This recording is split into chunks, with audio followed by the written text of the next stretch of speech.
మన జిల్లా కలెక్టర్ గారికి, అడిషనల్ కలెక్టర్ గారికి, రెవెన్యూ అధికారులకు, ఎంఆర్ఓ గారికి, ఆర్డీఓ గారికి, రవీంద్రనాథ్ గారికి, వేదికను అలంకరించిన అధికారులు పెద్దలందరికీ, మరి ఈ సభకు ఇచ్చేసినటువంటి ప్రజలందరికీ నమస్కారం తెలియజేసుకుంటున్నా.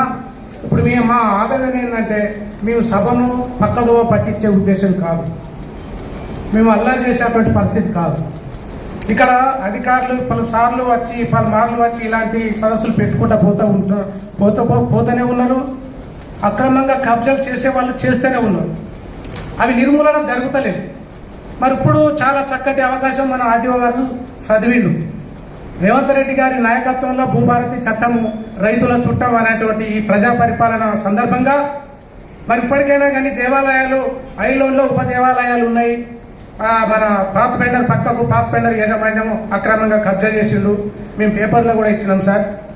ఐలోన్ మల్లికార్జున టెంపుల్కు గౌరవనీయులు మన పెద్దలు ఎమ్మెల్యే గారు, కలెక్టర్ గారు వచ్చినప్పుడు కూడా వినతి పత్రం కూడా ఇచ్చినాం. సమీక్ష సమావేశానికి వచ్చినప్పుడు వారి దగ్గర ఉంటుంది, అది చూడండి ఒకసారి. మేము టీవీలో కూడా చెప్పినాము, టీవీలో కూడా ఇచ్చినాము.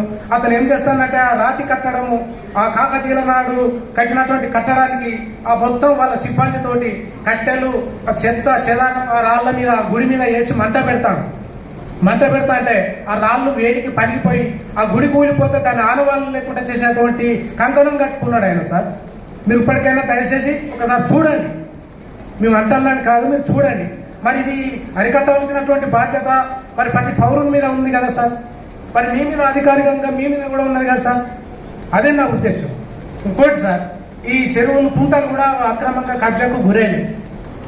అప్పుడు ఆనాడు ఆ మహానుభావులు రాజుల కాలంలో చెరువులు, కుంటలు పోసి రైతులకు బోర్ల, బాయిలలో నీళ్లు ఉండాలని అవి చేస్తే వాటిని మొత్తం కూడుపుకుంటూ వాటిని మొత్తం వాళ్ళ కబ్జాకు, అక్రమంగా కబ్జాకు చేతిలో పోయిన వాళ్ళకు ఈ బడ భూస్వాములు వచ్చి ఇవి ఎవిబడితే అవి ఇష్టానుసారంగా కొనుక్కొని ఈ చెర్ల భూములు, ఈ మన దేవాలయ భూములు, ఉప టెంపుల్ల భూములు, అయిన వాళ్ళు పోస్ట్ ఆఫీస్ ఎదురుగా కూడా ఉప టెంపుల్ ఉంది సార్, అక్కడ కూడా ఉంది సార్ ఈ దేవాలయ భూమి.